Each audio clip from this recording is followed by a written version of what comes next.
Kabanata 4821. Hindi ba ito ang paraan? Kapatid na Jiang Chen, gusto ba nating kumilos? Tumingin si Chen Lo kay Jiang Chen at nagtanong. Ang matinding labanan sa pagitan ng dalawang panig ay wala ng katapusan. Sa oras na ito, sila ay patuloy na kumakain, ang lakas ng pakikipaglaban ng kalaban, walang makakapaggarantiya na tiyak na masusupol nito ang kalaban. Hintayin natin kung ano ang mangyayari. Baka hindi na makayanan ng ilang tao. Nakangiting sabi ni Jiang Chen. Tulad nila, may isa pang tao na hindi pa nakakilos, at iyon ay si Qin Shi. Dapat na mas mabalisa si Qin Shi kaysa sa kanila, dahil gusto niyang mahanap ang sinaunang lupain ng Feng Yan, kaya hindi na siya makapaghintay pa. Chi Fie, mukhang nakakabahala talaga ang lakas mo. Hayaan mo akong tulungan ka. Sigaw ni Qin Shi. Sa sandaling ito, sa wakas ay sumali na siya sa labanan. Gusto lang ni Qin Shi na paalisin dito ang mga tao sa Earth Dragon Clan. Kung gusto niyang lipulin ang clan at patayin sila, magiging kasing hirap ng pagpunta sa langit.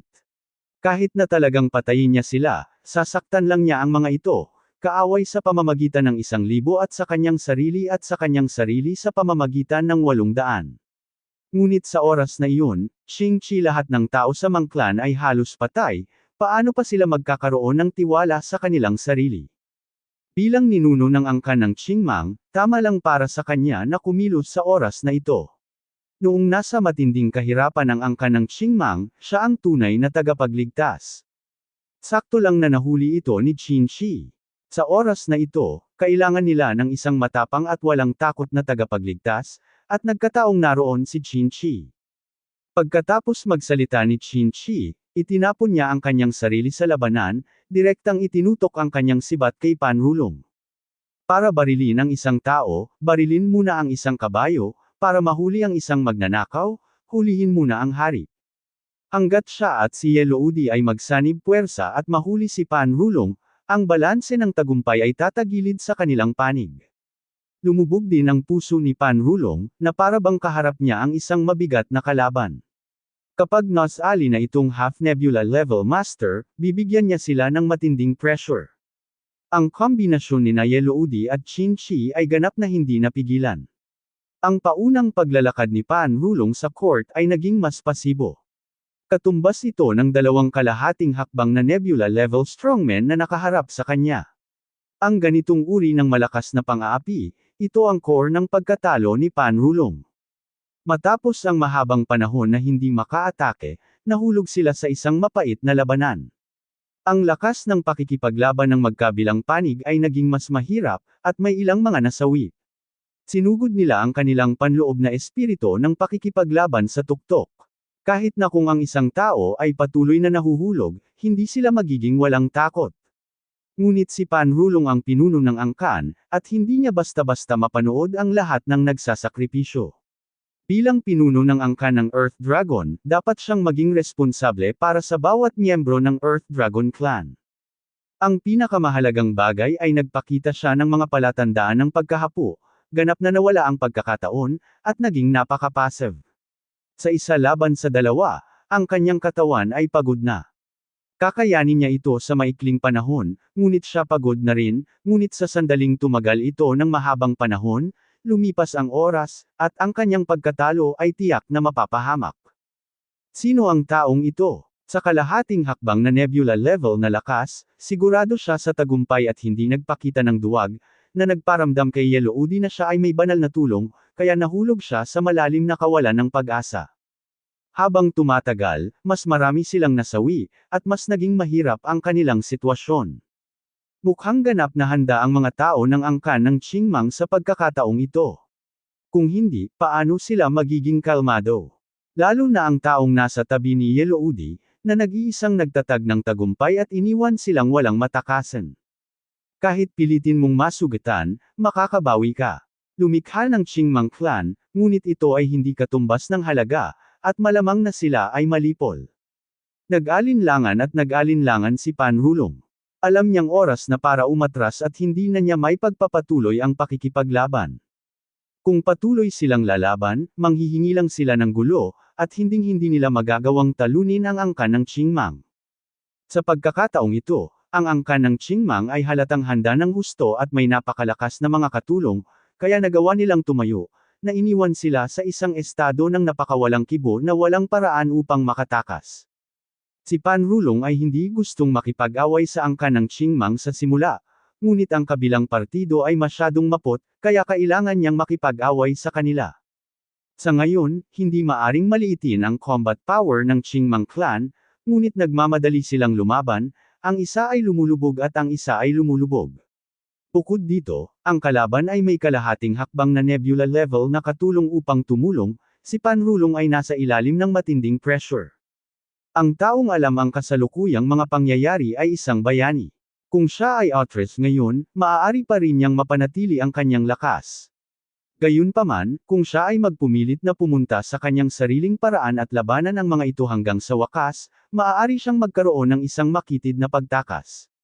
Napakaraming mamamatay dito ang mga master at henyo ng Earth Dragon Clan. Dahil dito ay labis na nanlumo si Pan Rulong. Nahuli sila at hindi masisisi ang sinuman. Masasabi lamang nila na sila ay masyadong pabaya at nagkamali sa pag-iisip na ang angkan ng Qingmang ay palaging susunod sa kasunduan ng Ginoo sa pagitan nila, ngunit ang angkan ng Qingmang ay unilateral na napunit. Eat up. Ang kasunduan ay walang kahulugan ngayon. Iwasan ang matutulis na mga gilid nito at panatilihin ang mga berdeng burol ng walang takot na maubusan ng panggatong. Panay ang pag-urong ni Pan Rulong, at nagsimula na siyang mag-isip na huminto. Kung patuloy siyang lalaban, wala itong maidudulot sa kanila, ang clan, dapat gawin. Pumalik kayong lahat. Umatras kayo. Malakas na sigaw ni Pan Rulong, nakakabingi. Bagamat may ilang miyembro ng Earth Dragon Clan na ayaw tanggapin ito at gustong ipagpatuloy ang pakikipaglaban, habang nakatingin sa mga nasawing kaibigan at kamag-anak sa kanilang paligid, naramdaman nila, lubhang masakit sa kanilang mga puso, ngunit ang kamahalan ni Pan Rulong ay napakataas pa rin, walang nang ahas na suwayan ang kanyang utos. At hindi sila tanga, dahil ang patriarka ay may ganoong utos sa panahong ito, ibig sabihin ay tuluyan na silang nawala ng pagkakataon. Kung patuloy silang lalaban, kahihiyan lamang ang kanilang may dudulot. Sinundan ng lahat ang yapak ni Pan Rulong at mabilis na umatras, nagsaya ang mga tao sa angkan ng Qingmang. Yellow Udi, inaamin ko na ngayon ang pagkatalo ko, pero hintayin na lang natin. Maya-maya, ibabalik ko ang kahihiyan ngayon. Umungol si Pan Rulong, puno ng ayaw ang kanyang puso, ngunit para sa kaligtasan ng lahat ng miyembro ng angkan, maaari lamang siyang umatras. At umalis, nagbibigay daan sa Dianxing Mountain. Invincible, invincible, invincible. Nagkaroon ng nakakabinging dagandong, at ang mga tao ni Pan Rulong, tulad ng mga naulilang aso, ay mabilis na naglaho sa bundok Dianxing. Huwag mong habulin ang mga kawawang bandido. Itong mga taong ito ay walang katumbas na panganib sa ating buhay para lumaban. Mula nang tumakas sila, hayaan mo na sila. Pulong ni Yellow Udi. Alam niyang kahit sugpuin si Pan Rulong at ang iba pa, kung gusto natin, patayin silang lahat, ganap na imposible ang annihilation. Kung tutuusin, walang gaanong pagkakaiba sa lakas sa pagitan nila. Kung ibibigay niya ang death order, ang huling resulta ay maaaring hindi maisip. Salamat, mga ninuno. Sa kabutihang palad, mayroon tayong tulong ng ating mga ninuno. Kung hindi, hindi natin magagapi ang angkan ng Earth Dragon ng ganoon kadali. Bahagyang yumuko si Yellow Udi, na may paggalang sa kanyang mukha. Bahagyang tumango si Qin Chi, napakasaya sa kanyang puso. Ngayong tumakas na ang Earth Dragon Clan, ang kanilang teritoryo ay nasa tuktok ng bundok ng Dianxing. Ang sinaunang lupain ng usok ng beacon ay dapat na dito. Bahagyang tumango si Qin Chi, puno ng pananabik ang kanyang mga mata. Sa pagkakataong ito, sa wakas ay mahahanap na niya ang Fengyan Ancient Land. Ngayong natalo na ang Earth Dragon Clan at umatras na sa Dianxing Mountain, sila na ngayon ang mga masters dito, at malapit nang maabot ang layunin ng Qin Chi. Dapat ay narito ang sinaunang lupain ng Fengyan. Hinanap niya ang lahat ng mga nakaraang teritoryo ng angkan ng Qingmang, ngunit hindi niya ito matagpuan. Ayon sa mga tala sa mga sinaunang aklat na nakuha niya, ang sinaunang lupain ng Fengyan ay nasa bundok Dianxing. Dito iniwan ng Diyos ng digmaan ang kanyang pamana, ang mga sinaunang larangan ng digmaan na bumaba ay naitala sa mga sinaunang aklat. Ito ang hinahanap ni Qin-Shi, at ito rin ang inaasahan niya kay Kai Mexing. Kung mahahanap niya ang sinaunang lupain ng Fengyan, tiyak na makukuha niya ang maalamat na kayamanan. Kahit na malapit na siyang makatakas sa kamatayan, hinding-hindi siya outres. Tahimik na nanunood si Jiang Chen. Ngayon ay ninakaw na ni Qin-Shi ang limelight, at hindi na kailangang hawakan ang kanyang mga problema. Higit pa rito, gusto lang makita ni Jiang Chen kung anong uri ng gamot ang ibinebenta ni Qin-Shi sa Long. Para sa mga tao ng Qingmang clan, si Qin-Shi ay parang isang tagapagligtas. Itinaboy niya ang Earth Dragon clan at pinalakas ang kanilang moral. Ang mga taong ito ay umaasa sa Qin-Shi. Tanging ang Qin-Shi ang makakatulong sa kanila na iangat ang sumpa ang kanilang pinakakalooban. Ano ang dapat nating gawin ngayon? Ancestor, please give the order and we will obey your arrangements. Tuwang-tuwang sabi ni Lobos, malapit na ang magagandang araw ng kanilang Qingmang clan. Oo, lahat tayo ay sumusunod sa ayos ng ating mga ninuno. Ang mga ninuno ay kasama natin. Kami ay magkasama. Sa mga araw na ito, ang Green Monkey ay walang pagdududa tungkol sa Qin-Shi, dahil si Jiang Chen ay sumuko na sa kanyang orihinal na desisyon, at walang balak mag-mixed in, gusto lang niyang maging tahimik na gwapong lalaki, naghihintay ng pagkakataon. Hindi siya isang tagapagligtas. Hindi niya akalain na matutulungan niya talaga ang angkan ng Qingmang na makatakas mula sa dagat ng pagdurusa ng mag-isa. Si Jiang Chen ay mayroon ding makasariling motibo. Tulad ni Qin-Shi, mahirap sabihin kung sino ang tama o mali sa oras na ito. Si Jiang Chen ay hindi kailanman naging mabuting tao, at hinding-hindi niya ipagmamalaki ang kanyang sarili ng ganito, ngunit tiyak na gagawin niya ang kanyang makakaya. Tulungan ang angkan ng Qingmang. Gayunpaman, kung ang mga tao ay hindi para sa kanilang sarili, ang langit at ang lupa ay mawawasak. Gusto pa rin ni Jiang Chen na makuha ang kapangyarihan ng mga bituin dito. Hindi alintana kung mayroong isang Star Core dito, si Jiang Chen ay kailangang pumunta doon. Ito ay marahil ang lugar kung saan dumaan si Senior Longfu II. Alam ni Jiang Chen na hindi magtatagal para malutas ang lahat. Malinaw na maraming bagay tungkol kay Qin-Shi na hindi niya alam, kaya naghihintay si Jiang Chen ng pagkakataon. Sa kasong ito, salamat sa tiwala ng lahat sa akin, mula ngayon, hahanapin ko ang sinaunang lupain ng Fengyan. Kung sino man ang makakahanap ng sinaunang lupain ng Fengyan ay gagantimpalaan ko ng malaki. Mukhang seryoso si Qin-Shi at nagsalita ng may damdamin.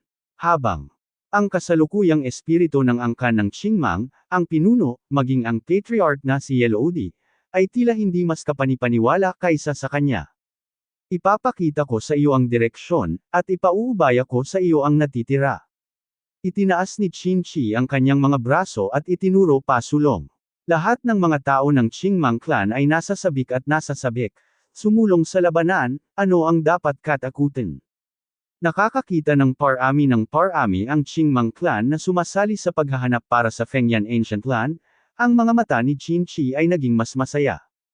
Ancestor, matutulungan ba talaga tayo ng maalamat na sinaunang lupain ng usok ng beacon na ito na alisin ang selyo? Sabi ni Yelloudi sa isang solemn na boses. Tinatanong mo ba ako? Malamig na tiningnan ni Qin-Shi si Yelloudi. Hindi, ninuno, mangyaring huminahon, hindi yun ang ibig kong sabihin. Mabilis na sabi ni Yelloudi. Ang lahat ay may tiwala ngayon, ngunit ikaw lamang ang may pagdududa sa akin. Hindi ba nito nayayanig ang moral ng hukbo?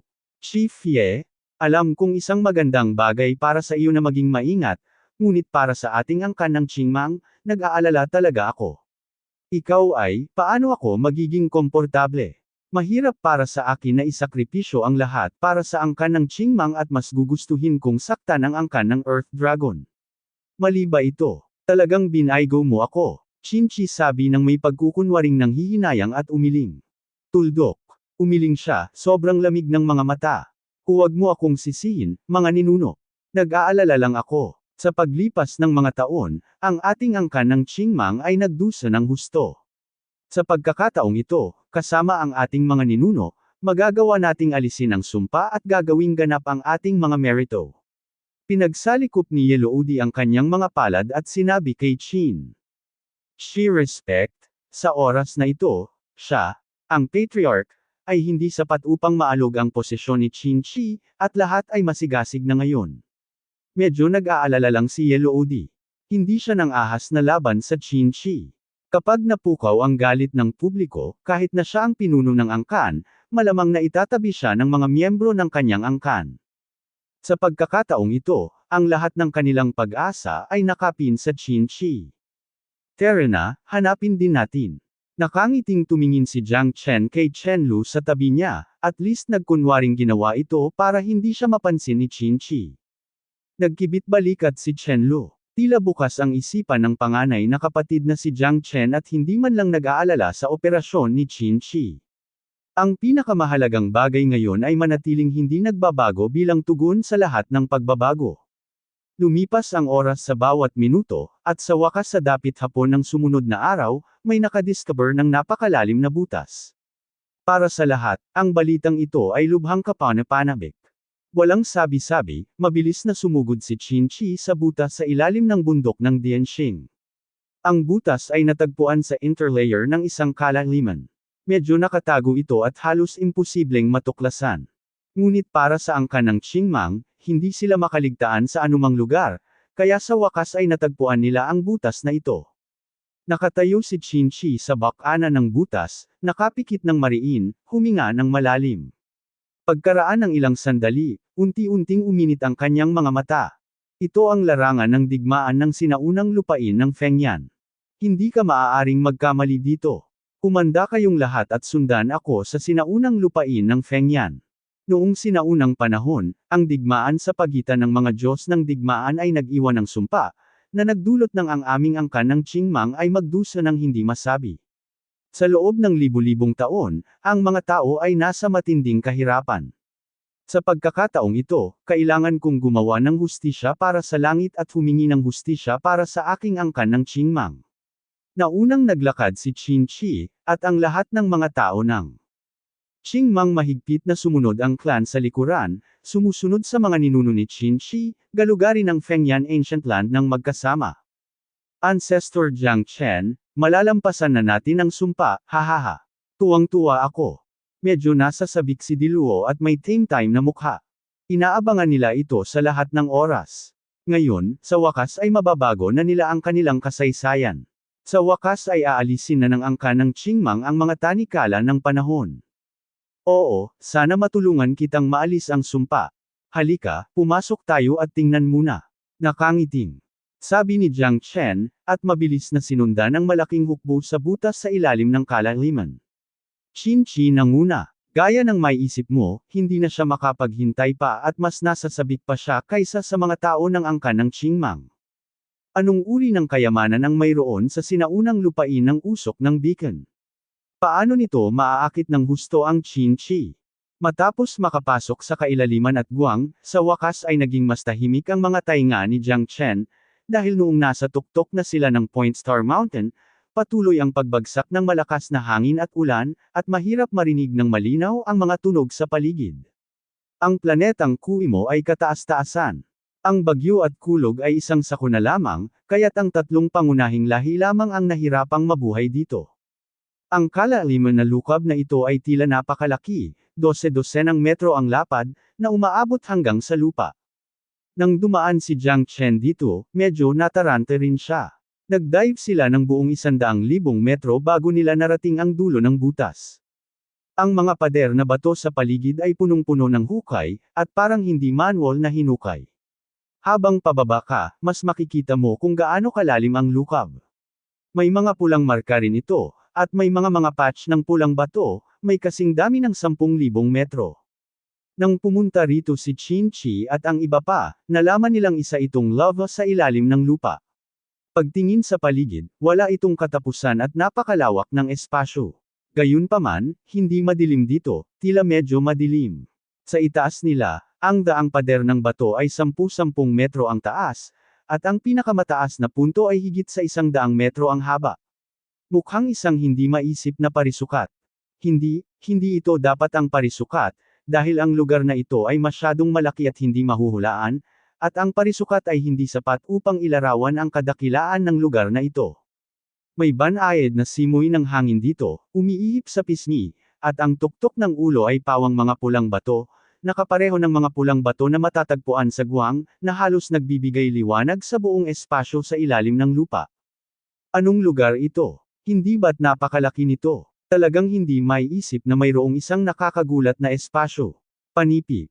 Oo, ito kaya ang maalamat na Fengyan Ancient Land. Mga ninuno, pakisabi sa akin, ano ito sa lupa, lugar? Naghahanap ba tayo ng tama? Hindi mabilang na mga tao ang tumingin sa paligid, medyo balisa. Tumingin si Jiang Chen sa espasyo sa paligid niya at bahagyang tumango sa kanyang puso. Tila ito dapat ang Fengyan Ancient Land na hinahanap ng Qin Shi.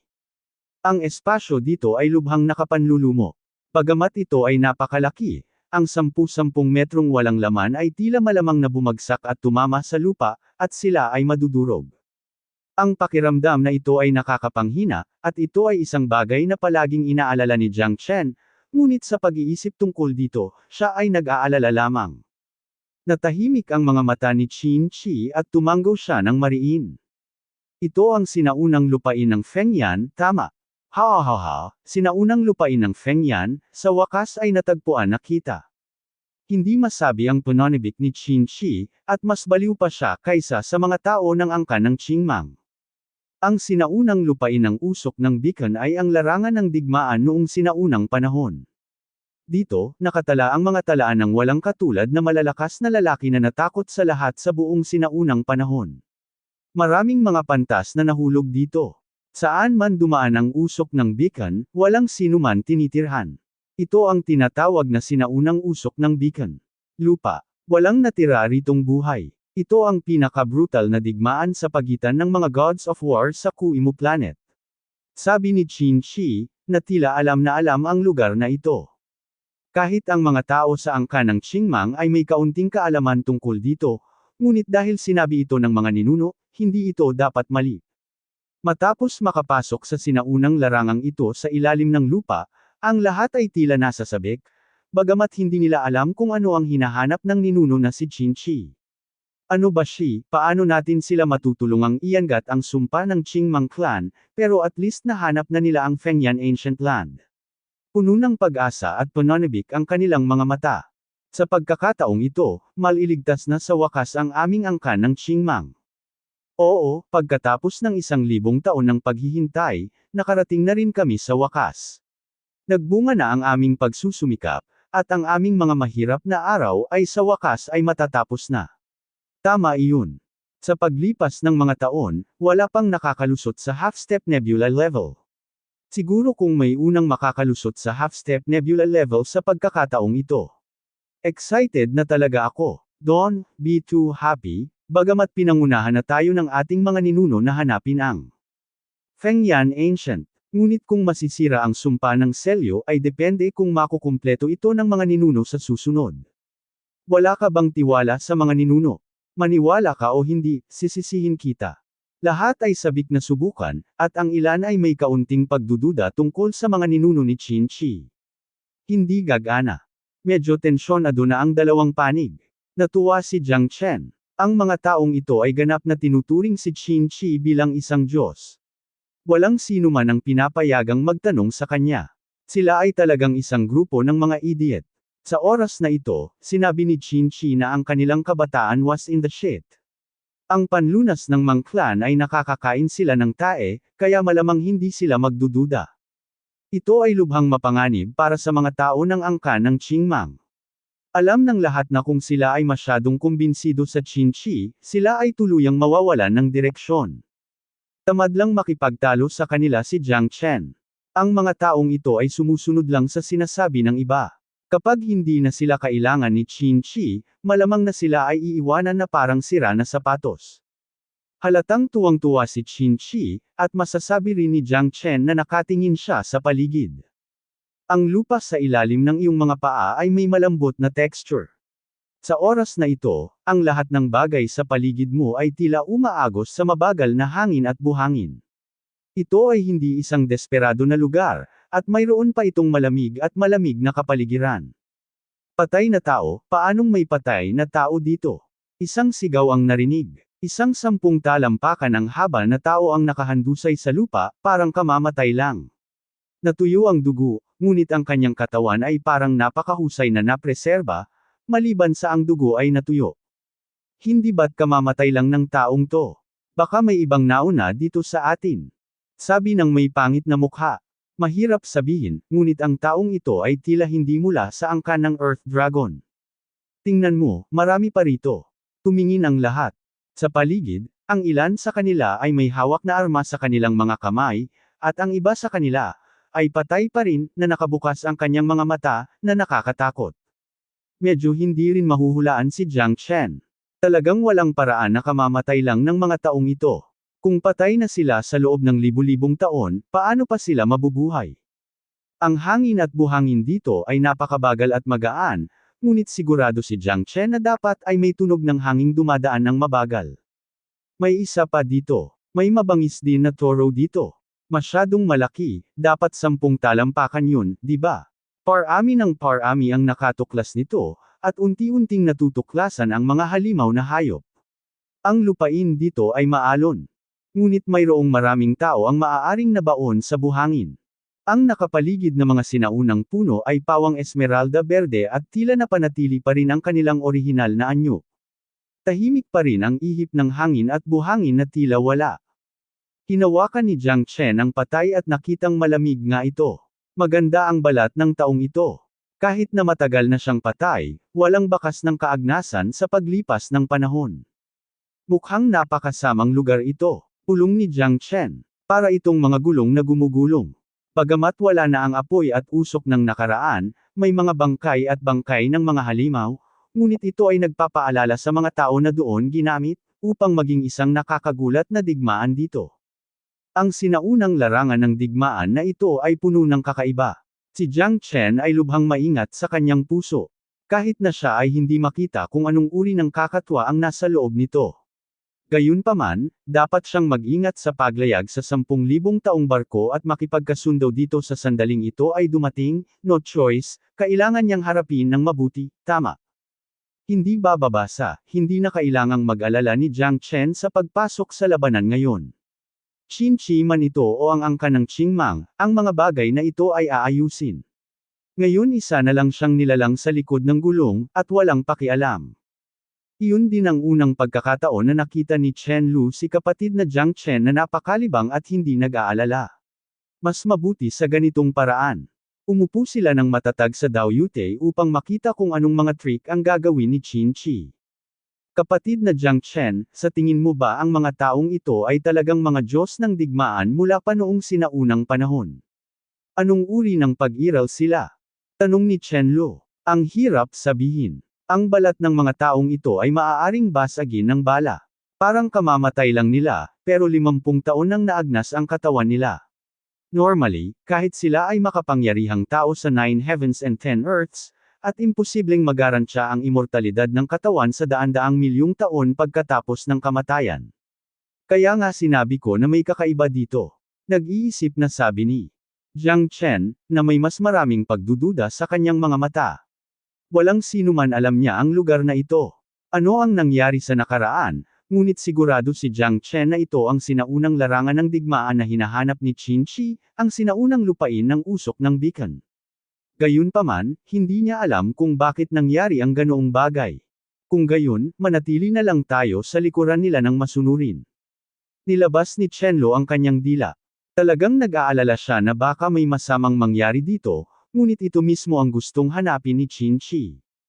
Fengyan Ancient Land, isang sinaunang larangan ng digmaan libu-libong taon na ang nakalilipas, kung anong uri ng mga lihim ang nilalaman nito, tinatayang si Qin-chi lang ang nakakaalam nito ngayon.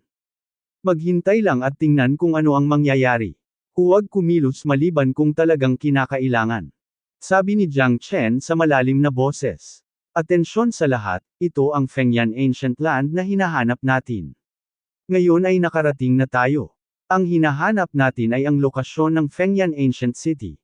Sa Fengyan Ancient City, mayroong Blood Sacrifice Temple of Heaven. Doon ang iyong sumpa ay nagsisinungaling. Hanapin ang Blood Sacrifice Temple of Heaven, matutulungan kitang sirain ang sumpa.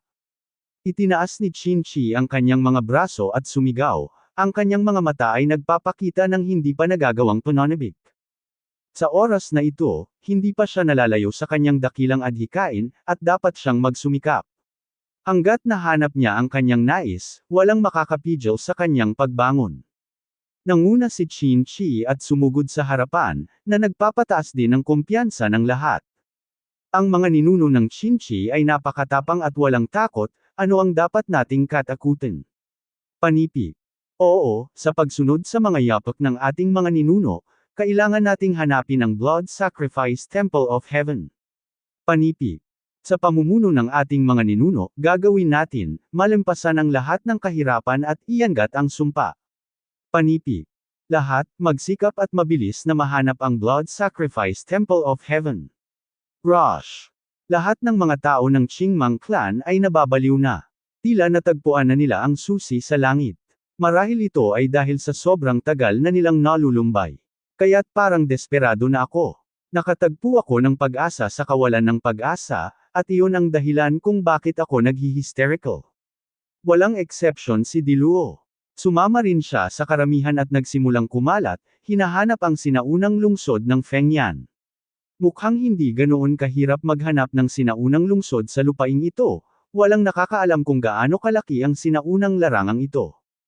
Hindi ko alam kung gaano katagal ang lumipas, ngunit lahat ay walang kabuluhan. Hindi nila mahanap ang mga labi ng Fengyan Ancient City. Sa oras na ito, medyo galit din si Chinchi, at ang kanyang mukha ay madilim at nakakatakot. Gayunpaman, naghanap sila ng mahabang panahon, ngunit hindi nila ito mahanap. Hindi namin alam kung nasaan ang tinatawag na Fengyan Ancient City, at hindi namin alam kung anong taon o buwan ang aabutin para mahanap ang templo ng sakripisyo ng dugo ng langit. Hakbang-hakbang na naglakad si Jiang Chen, patuloy na hinahanap ang mga guho ng sinaunang lungsod, ngunit maliban sa isang magulong mundo ng dilaw na buhangin at ilang mga bangkay, walang natira dito. Walang mga labi ng Fengyan Ancient City. Kakaiba yan. Mahirap bang paniwalaan na lahat ng sinabi ni Chinchi ay mali? Kumunot ang noo ni Jiang Chen, hindi naman dapat ganoon. Kung mali ang sinabi niya, hindi magiging problema. Pagkatapos ng lahat ng hirap, trabaho, dapat itong magkatotoo. Sa puntong ito, siya mismo ay naguguluhan at galit na galit. Matagal na niyang hinahanap ang Fengyan Ancient City ngunit hindi niya ito mahanap. Halata na mas nababalisa siya kaysa sa iba. Matagal na naghanap si Jiang Chen, ngunit walang resulta. Sa oras na ito, nakasimangot si Chen Lo. Kapatid na Jiang Chen, tingnan mo ang lahat ng dilaw na buhangin na ito. Ang lahat ng ito ay nasimut mula sa langit. Panipi-panipi. Ang dilaw na buhangin ay hindi nasimut mula sa langit. Hindi kaya ito ay nasimut mula sa lupa. Nakangiting sabi ni Jiang Chen, ngunit nang iangat niya ang kanyang mga mata sa langit, 12-12 metro sa kalangitan ang ganap na natataka ng mga bato. Ibig sabihin, lahat ng nasa itaas ay napuno ng mga bato. Ang mga bato ay naging mga simboryo na mga labi ng sinaunang larangang ito. Hindi, ito ay hindi bato, ngunit isang sinaunang lungsod. Ang sinaunang lungsod ay nasa itaas. Ang ngiti ni Jiang Chen ay unti-unting nawala, at natuklasan niya na sa itaas ng simboryo, mayroong isang lungsod na nakasuspine ng baligtad. Kung hindi ka titingin ng mabuti, hindi mo talaga masasabi. Ang mga mata ni Jiang Chen ay patuloy na nagbabago bago siya nakadiscover ng isang palatandaan. Ang dilaw na buhangin ay talagang lumutang pababa mula sa itaas, at tila ang dilaw na buhangin ay orihinal na nakatanim sa lupa, unti-unti itong nahulog sa ilalim ng simoy ng hangin. Kung hindi, paano mahuhulog ang dilaw na buhangin mula sa langit? Ang mga bangkay sa lupa ay malamang na nahulog mula sa langit, kaya lumitaw sa lupa, kahit na lumipad ang dilaw na buhangin, walang bakas ng pagkakabaon. Ang sinaunang lungsod ay nasa itaas ng ulo. Sabi ni Jiang Chen sa malalim na boses. Sa oras na ito, lahat ay tumingin sa itaas ng ulo.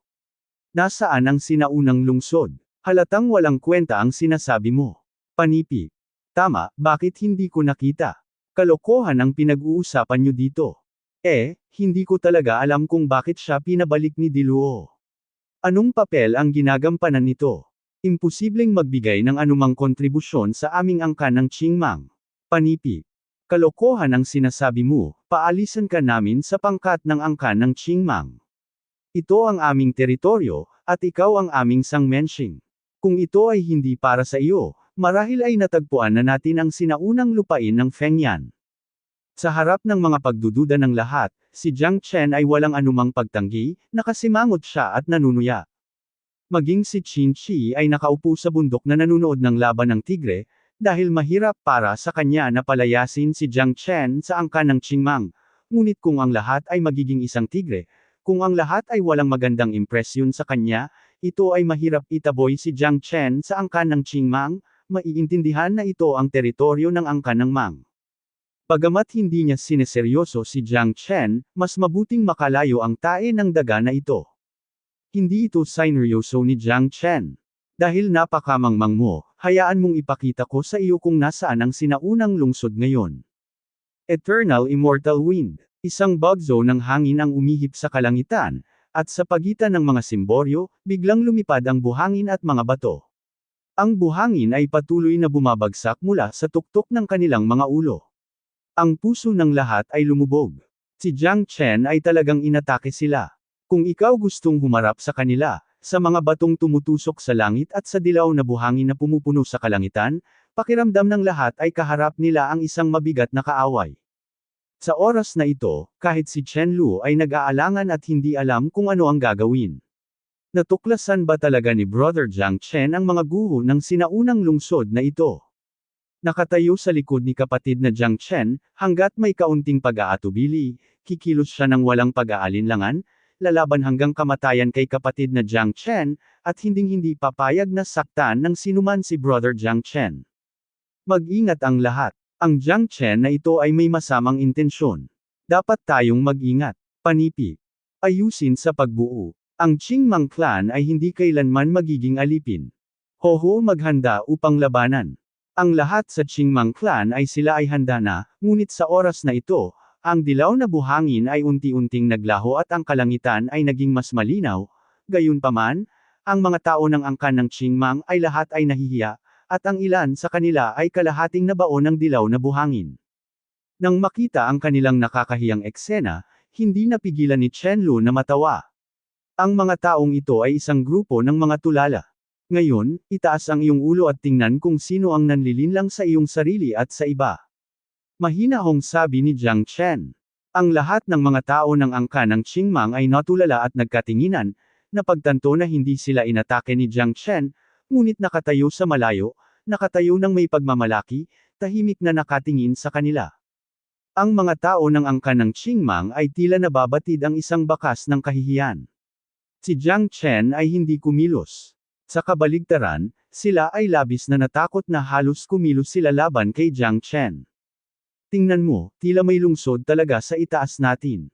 Oo, tiyak na sinaunang lungsod ito, ngunit bakit ito lumilitaw sa itaas natin? Panipi. Oo, mukhang mali naming sinisi si Mr. Jiang Chen. Ito ay talagang hindi dapat gawin. Ito ay isang kasalanan. Ang paalang at patayong balangkas ng lungsod ay walang harang, at ngayon ay natuklasan ni Jiang Chen na ang Fengyan Ancient City na kanilang hinahanap ay nasa itaas talaga ng kanilang mga ulo. Oo nga, ang mga guho ng sinaunang lungsod na kanilang hinahanap ay umakma sa kanila. Kuya Jiang Chen, napakaganda mo talaga. Tuwang-tuwang sabi ni Chen Lu, at lahat ay may nasasabik ng ngiti sa kanilang mga mukha. Ang batang kaibigang si Jiang Chen ay talagang may matalas na mata na parang tanglaw. Bahagyang tumanggaw si Yellow Udi. Napakalakas ni Jiang Chen. Nakatulong siya sa kanilang Qingmang clan, na itinuturing na isang pagpapala sa kanilang Qingmang clan. Salamat kay Mr. Jiang Chen. Talaga, kung hindi dahil kay Mr. Jiang Chen, siguro kailangan nating bisitahin ang Fengyan Ancient City. Hindi ko alam kung gaano katagal. Good luck. It's good luck talaga. Sa oras na ito, ang angkan ng Qingmang ang saloobin ng mga tao kay Jiang Chen ay biglang nagbago ng 180 degrees. Ganap nilang itinuring si Jiang Chen bilang isang tagapagligtas. Kung wala ang kanilang mga ninuno, pinatay na sana nila si Jiang Chen. Ang pangit na mukha niya kanina ay nawala sa isang iglap, tuluyang nawala. Hindi napigilan ni Chen Lu na mapabuntong hininga sa emosyon. Ganito ang pagbabago ng mundo. Iba-iba ang mukha ng bawat isa. Sa kabutihang palad, sa wakas ay natagpuan nila ang Fengyan Ancient City. Gayunpaman, ang sinaunang lungsod na ito ay nasa itaas nila, kaya lahat ay labis na nababalisa at hindi alam kung ano ang gagawin. Gayunpaman, ang malinaw na nakikitang balangkas ay puno ng mga sorpresa para sa lahat. Ngayong nahanap na nila ang Fengyan Ancient City, tinatansya na ang oras hanggang sa sila ay mapalaya mula sa sumpa ay hindi maikli. Sa ganitong paraan, ganap nilang maaalis ang problema ng pagiging isumpa sa loob ng libu-libong taon. Hindi na kailangang mamatay na naghahanap ng kanilang mga ninuno. Nasa harapan ng ating mga mata ang pag-asa, sino ba ang hindi matutuwa?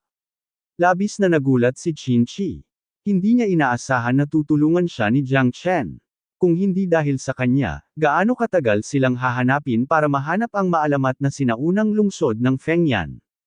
Ngunit talagang kasuklam-suklam na hayaan ang taong ito na nakawin ang palabas, kaya kailangan nating maghanap ng pagkakataon upang maalis siya. Ngunit para sa kasalukuyang plano, ang pinakamahalagang bagay ay ang mahanap ang Fengyan Ancient City. Para kay Jiang Chen, hindi pa huli para harapin ito sa hinaharap. Ngayon na nahanap na natin ang Fengyan Ancient City, pumunta tayo sa sinaunang lungsod ng walang karagdagang abala at tingnan muna bago magsalita. Nagkunwaring kalmado si Qin Shi, ngunit sa oras na ito ay nasa sabik na siya. Nahanap na niya ang sinaunang lungsod, ang kanyang pangarap isang hakbang na mas malapit. Lalong walang pakialam si Jiang Chen sa kanyang puso. Tila talagang may sama ng loob si Qin Shi sa kanya at gusto siyang patayin tuwing may pagkakataon. Ngayong natagpuan na niya ang Fengyan Ancient City, pinili niyang manahimik nang hindi nagsasalita. Gayunpaman, sa sandaling ito, ang lahat ay nasa estado ng pananabik at hindi napigilan ang kanilang sarili. Biglang nagkaroon ng walang kapantay na malakas na tunog sa kalangitan. Ang ganoong malakas na tunog ay tumagal ng mahabang panahon, na naging dahilan upang ang puso ng lahat ay naging lubhang emosyonal. Nasa sabik at nabigla. Ano bang nangyayari? Parang babagsak na ang langit. Hindi naman tayo ililibing dito, diba?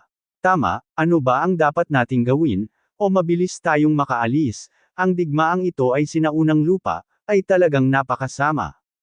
Ang pagsuko sa kalahati ay hindi kailanman makakamit ang mga dakilang bagay.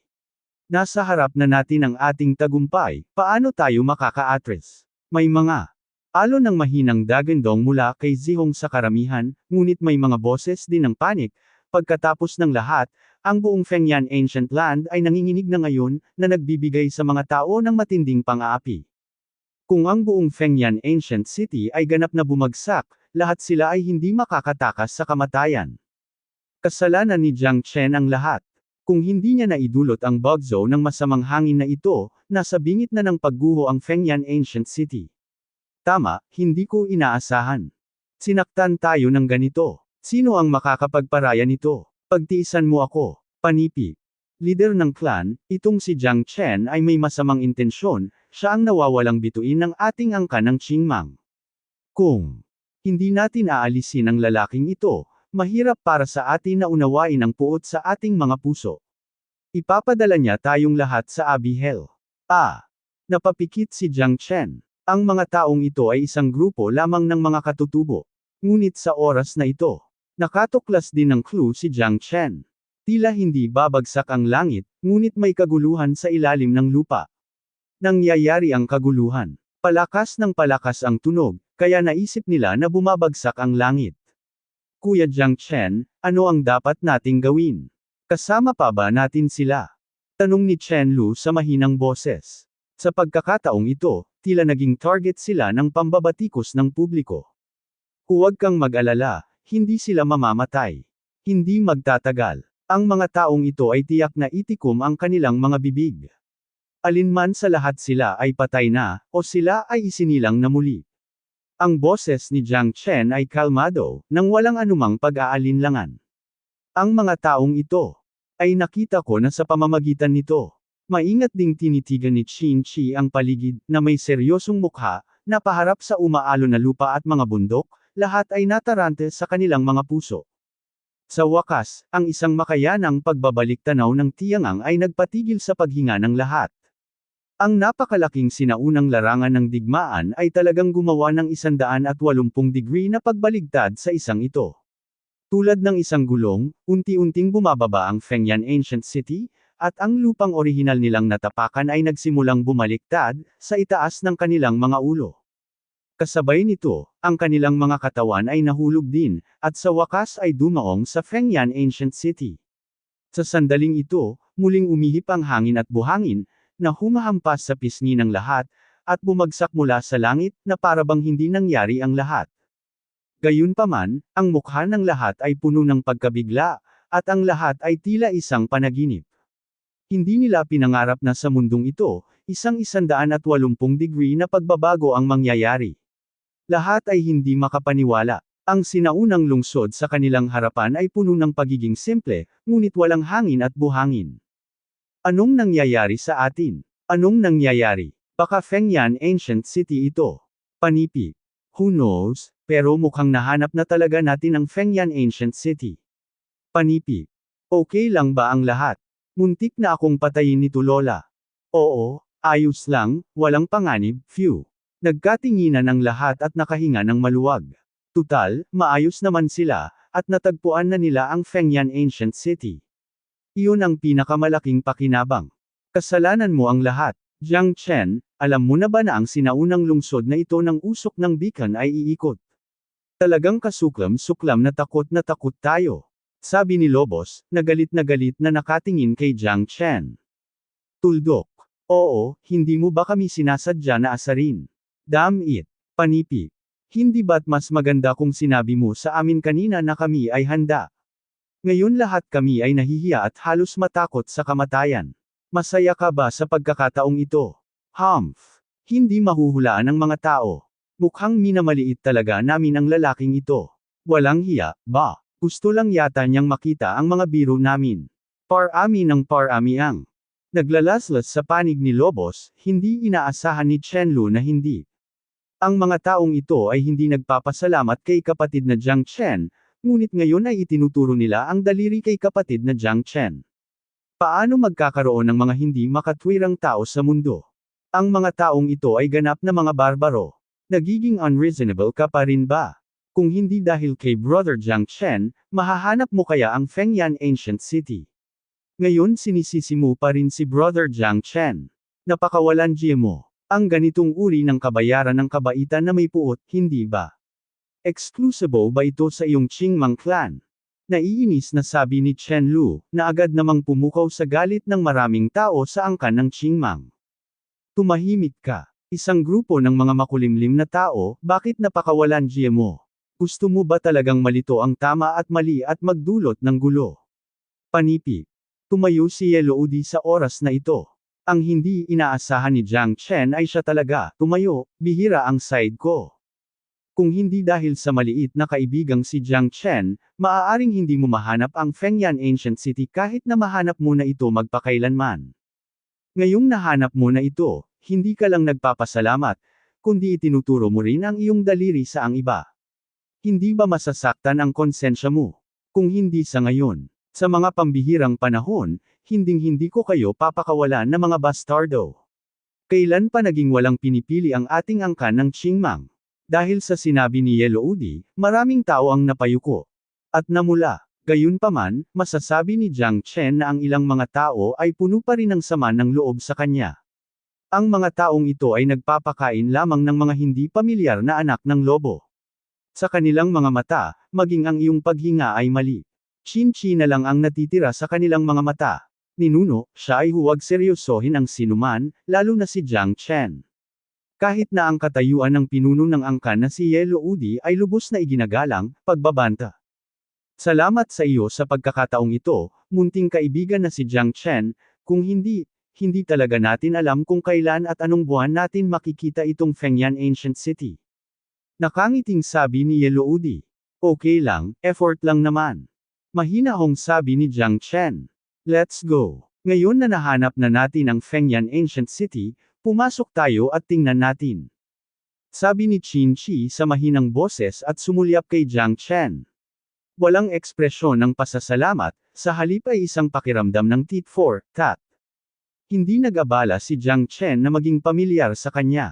Anyway, ang layunin niya ngayon ay hintayin silang kumilos at panoorin ang laban ng tigre at tigre. Inaatake siya ng lobos na ito, hindi niya nakikilala ang itim at puti, at malamang si Chinchi ang nagsulsol sa kanya.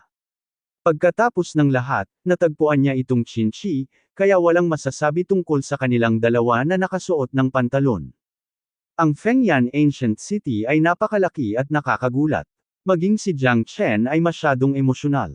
Ang napakalaking sinaunang lungsod na ito ay ipinapakita na ngayon sa harap nila, patayo at paalang, paalang at patayo.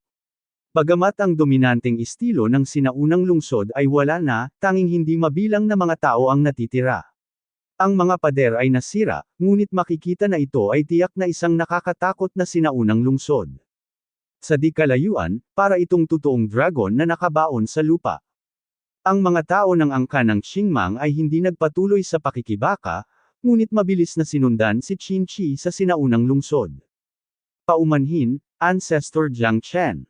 Kami, ang Qingmang clan, ay maaaring masyadong nababalisa, kaya't kami ay nagsalita ng malupit sa iyo. Kadalasan sila ay napakabait. Sa pagkakataong ito, lahat ito ay salamat sa iyo. Tiluoman. Hisabi na may nakakahiyang mukha na sinuportahan pa rin niya si Jiang Chen gaya ng dati. Siya ay nasa sabik at medyo nabigla na mahanap ni Jiang Chen ang Fengyan Ancient City. Okay lang, let's go, huwag mo silang isipin na hindi ka nababagay mamaya. Kinaway-kaway ni Jiang Chen ang kanyang kamay at sinundan ang koponan sa dulo, papasok sa Fengyan Ancient City. Itinaas ni Jiang Chen ang kanyang ulo at sumulyap sa langit. Dapat ay mayroong napakalakas na magnetic field sa ilalim ng lupa dito, at ang dalawang panig ay magkahiwalay. Sa pamamagitan lamang ng malalaking paraan o pagkatapos ng paglipas ng panahon makakaikot ang sinaunang lungsod ng Fengyan, ngunit laking gulat pa rin ni Jiang Chen. Nang tumingin si Jiang Chen sa paligid, palagi niyang nararamdaman na ang lugar na ito ay parang dagwang bibig, na nagbibigay sa kanya ng napakalungkot na pakiramdam. Sumulyap si Chinchi kay Jiang Chen. Ang taong ito ay may ilang mga trick at natagpuan ng Fengyan Ancient City. Ang tanging layunin niya ngayon ay upang mabilis na mahanap ang gusto niya. Mabilis na pumasok ang grupo sa sinaunang lungsod, puno ng mga inaasahan. Naghiwa-hiwalay ang lahat at hanapin ang altar. Hanggat nahanap natin ang altar, mahahanap natin ang lugar para masira ang sumpa. Tandaan, kung may kakaiba, abisuhan mo ako sa lalong madaling panahon. Kumaway si Chinchi ang kanyang kamay at nagutos, at lahat ay nagkalat. Nagsimulang kumalat sa buong sinaunang lungsod, hinahanap ang tinatawag na altar. Kailangang ang ating ninuno na si Chinchi. Kung mahahanap natin ang altar, maaari nating alisin ang sumpa. Gagaga, nasasabik ako sa pag-iisip pa lang tungkol dito. Tama, ang walang utang na loob na si Jiang Chen ay talagang tinuturing ang kanyang sarili bilang isang tao. Tuldok. Qin Ancestor Qi, hindi tayo makakapasok dito. Ancestor Qin Qi is our backbone now. Kahit ang clan leader ay hindi tayo mautusan. Oo, tama. Sa oras na ito, dapat tayong maging lubad. Okay, ikaw hindi maaaring magkamali sa pagsunod kay Ancestor Qin Qi. Gagaga, napakatalino ko. Alalahanin ninyong lahat na si Ancestor Qin Qi ang pinakamataas na pinuno natin. Sa susunod kung gustong sumunod ng clan leader kung ninuno ni Qin. Kinanta ni Qi ang kabaligtaran, dapat nating patayin ang ninuno ni Qin Qi.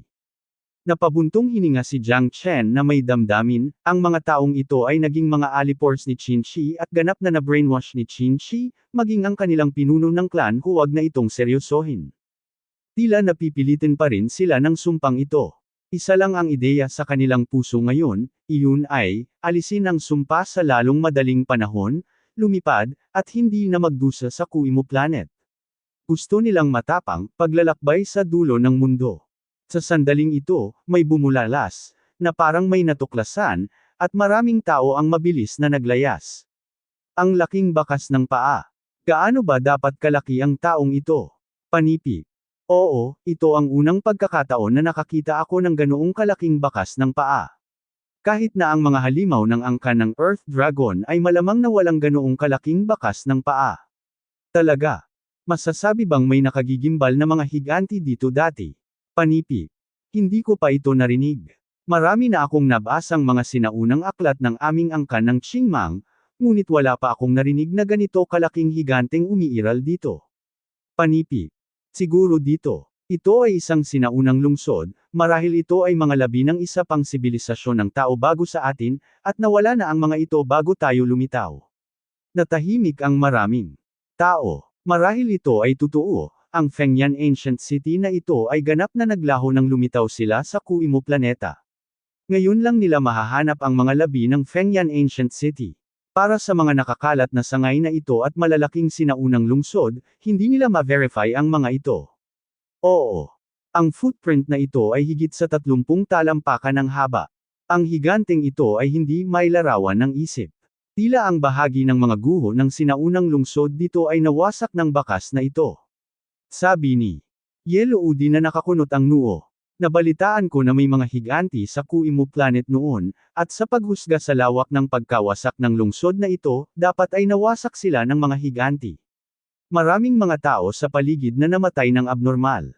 Parang may totoong buhay and death battle dito. Mahinahong sabi ni Qin Shi, na may kalmadong tingin sa kanyang mukha, na parabang nasa taas siya ng bundok at alam niya ang lugar na ito. Tama si Ancestor Qin Shi. Hindi totoo iyan. Bilang ninuno ng ating Qingmang clan, dapat malaman ni Ancestor Qin Shi ang mga historical relics bago ang Kaimixing. Walang duda tungkol dito. Ancestor Qin Shi, sabihin mo lang.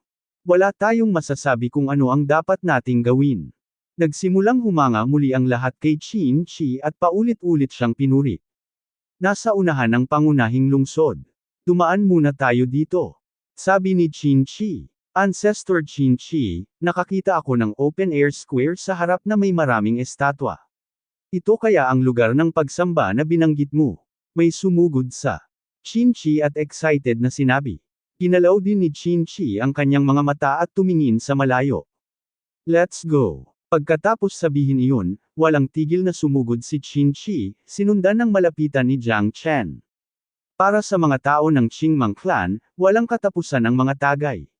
Kung mahanap nila ang lugar ng sakripisyo, kung gayon sila ay ganap na masisiyahan. Gumaan ang loob. Isang grupo ng mga tao ang dumagsa at sumugod sa sinaunang lungsod, sinusundan ng mga yapot ni Qin Shi at nagmamadali patungo sa plaza na binanggit ng Asher Monkey. Ngunit sa isang sandali, lahat ay sumugod sa napakalaking parisukat na ito, na may radius na 1 kilometro, at pinalibutan ito. Ito ay mas katulad ng isang malaking coliseum kaysa sa isang lungsod sa loob ng isang lungsod, at ito ay napakataas, napakalaki, kaya naman hindi pa nila nakita. Sa gitna ng napakalaking parisukat, mayroong isang pabilog na platapormang bato. Ang platapormang bato ay 10-10 metro ang taas at may daan-daang hakbang na bato. Ito ay napapaligiran ng siyam na mabangis at nakakatakot na mga estatwa ng tao. Sa stone platform, mayroong isang stone table at siyam na stone chair. Sa gitna ng entabladong bato, mayroong isang haligi, na nakatingin sa isa't isa mula sa malayo, tulad ng isang espada na nakatutok sa langit, puno ng kapangyarihan. Ito na, tahimik na sabi ni Qin Shi na may sobrang pula na mukha. Sumulong ang Qin Shi ng hakbang-hakbang. Pumunta, ngunit bago maglakad ng ilang metro, makikita mo na ang buhangin sa ilalim ng lupa ay nagsimulang mag-vibrate sa oras na ito, at ang buhangin ay nagsimulang lumubog, na naging dahilan upang ang lahat ay hindi malay na bumalik. Shiche, shiche. Isang sunod-sunod na marahas na tunog ang tumunog, na nagparamdam sa lahat na parang namamanhid ang kanilang anit. Nanlamig ang mga mata ni Jiang Chen, at nakita niya ang malalaking alakdan na lumilitaw sa ilalim ng buhangin. Ang bawat alakdan ay higit sa 1 metro ang haba, napakarilag, at ang buntot ng alakdan ay napakahaba, parang ito ay parang clears, at ito ay may matalim na gilid. 1, 2, 3, 4. Siksikan, daan-daang alakdan ang lumitaw sa bukas na espasyo ng plaza. Napakaraming alakdan. Hindi ba't ang Fengyan Ancient City na ito ay inilibing ng hindi mabilang na taon? Bakit ang daming multo? Isang multo lang ang nakakaalam, ang mga alakdan na. Ito ay mukhang napakaaway sa atin. Panipi, mukhang sinalakay natin sila. Teritoryo. Para sa mga hayop, ang mga alakdan ay may napakaseryosong kamalayan sa teritoryo. Hindi ko inaasahan na napakaraming mga alakdan na nakatago sa ilalim ng sinaunang lupain ng usok ng beacon. Ito ay talagang kakaiba. Ang mga alakdan na ito ay hindi tatayo sa harap natin. Sinusubukan mong pigilan kami sa pagsulong. Ano sa palagay mo? Kung hindi natin papatayin ang mga alakdan na ito, sa tingin mo ba ay makakasulong tayo? Nagkatinginan ang lahat, at lahat sila ay napakaingat. Bagamat sila ay outnumbered, may daan-daan sa kanila, ngunit hindi lahat ay isang master sa kanilang sariling karapatan, at maaaring hindi madaling harapin ang mga alakdan na ito. Sana ang kanilang lakas ay hindi abnormal gaya ng inaakala. Ano ang dapat nating gawin, kapatid na Jiang Chen? Mukhang pinuntirya tayo ng mga alakdan na ito at papalapit sa atin. Pulong ni Chen Lu na may masamang tingin. Ang mga alakdan na ito ay hindi mga lampara na matipid sa gasolina sa unang tingin. Haharangan tayo ng mga sundalo, haharangan tayo ng tubig, at haharangan tayo ng tubig. Bukod dito, napakaraming tao ang nakatayo sa harapan natin. Mahinahong sabi ni Jiang Chen. Ano ang pinanggalingan ng mga taong ito? Baka may ayaw na pasukin natin sila. Napakasama ba nitong sumpa ng angkan ng Qingmang? Pulong ni Chen Lu. Ang ilang mga bagay ay maaaring nagkataon lamang, ngunit mas mabuting maging maingat. Ang angkan ng Qingmang ay malamang na ginamit bilang mga sibat. Ang Qinchi na ito ay hindi simple, at ang kanyang layunin ay hindi ganoon kasimple. Dapat mayroong ilang kayamanan dito. Kaya naman siya naakit dito.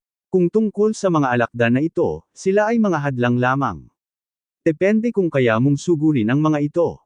Kung mas delikado ang lugar, mas magiging misteryoso. Natural, hindi na kailangang magsabi pa tungkol sa kayamanan. Jiang Chen sumulyap siya kay Chen Lu at bahagyang ngumiti. Naunawaan ito ni Chen Lu at handa na siya. Shiche. Ang mga alakdan na ito ay nag-spray ng bula mula sa mga sulok ng kanilang mga bibig at pinalibutan sila ng hakbang-hakbang. Naging napaka-tense ang eksena, at isang labanan ang nalalapit. Umanda sa pakikipaglaban, patayin ang mga alakdan na ito, at makakarating tayo sa kabilang panig ng lugar ng pagsasakripisyo. Ikan-away ni Qinchi ang kanyang kamay, at ang lahat ng angkan ng Qingmang ay galit na tumitig sa oras na ito, handang lumaban hanggang kamatayan kasama ang iyong mga alakdan. Likas na nakikita ni Qinchi na ang mga alakdan na ito ay hindi simple, at nakakatakot pa nga. Ang paggamit ng mga basurang ito mula sa angkan ng Qingmang para ubusin ang mga alakdan ang gusto niya.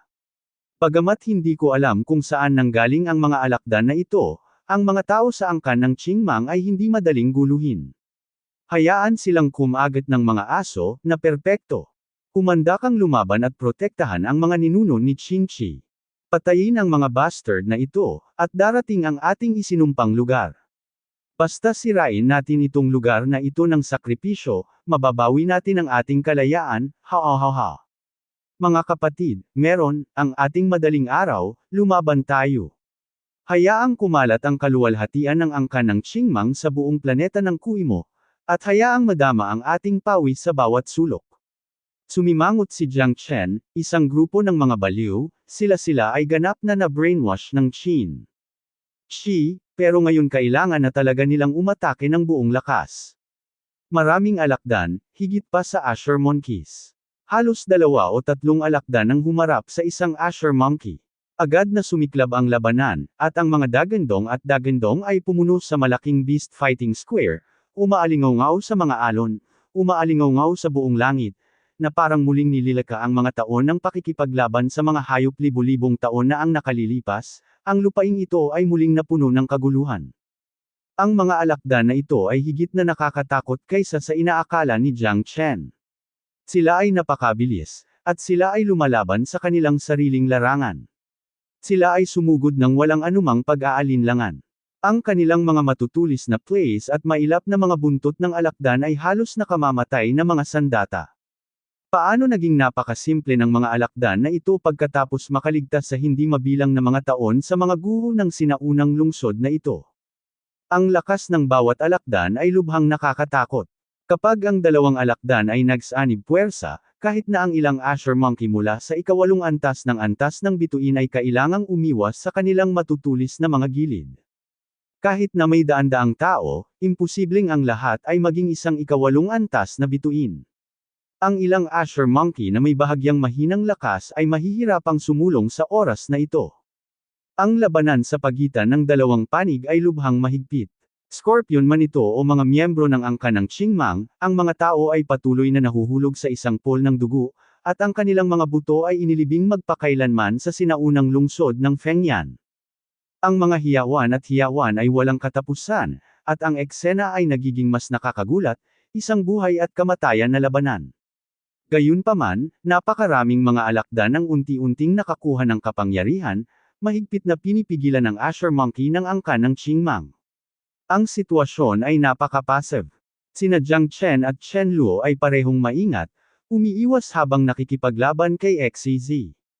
Hindi niya kailangang maging bayani. Sa oras na ito, si Qin Shi ang pangunahing general ng angkan ng Qingmang, at hindi na siya gagawa ng mga bagay na walang pasasalamat. Ang sinaunang lupain ng Fengyan na pinagdaanan niya lang sa napakaraming problemang hanapin ay lahat ay na-frame ng mga tao mula sa angkan ng Qingmang. Maraming tao ang hindi alam kung ano ang tama at mali dito. Kung hindi nila sila bibigyan ng sakit, paano nila malalaman kung ano ang ibig sabihin nito? Paano naman ang masasamang katangian ng puso ng mga tao? Karamihan sa kanilang pagkamatay ay pinlano ni Qin Shi. Marahil ay gusto niyang ubusin ang buhay na kapangyarihan ng angkan ng Qingmang para mas makontrol niya sila. Sa paningin niya, isa lamang silang grupo ng mga death squad. Mamatay ka lang, walang pagsisisi. Hold it all. Galit na umungol si Qin Shi, at lahat ay nakipag-away sa dugo. Sa oras na ito, 12-dosenang berdeng unggoy ang bumagsak sa lupa, at ang eksena ay naging mas mahirap kontrolin. Bagamat maraming alakdan ang nahulog sa lupa, ngunit karamihan sa kanila ay namatay ng magkasama, at walang tunay na banta sa buhay ng mga alakdan na ito. Si Yellow Udi ay labis na kinabahan, ngunit ngayong nakarating na sila sa pintuan ng lugar ng pagsasakripisyo, maaari ba silang umatras? Kung talagang Atris ka talagang magkukulang ka, kahit ang mga patay na katribo. Mamamatay silang lahat sa walang kabuluhan. Ngunit paano kung hindi ka mag-withdraw?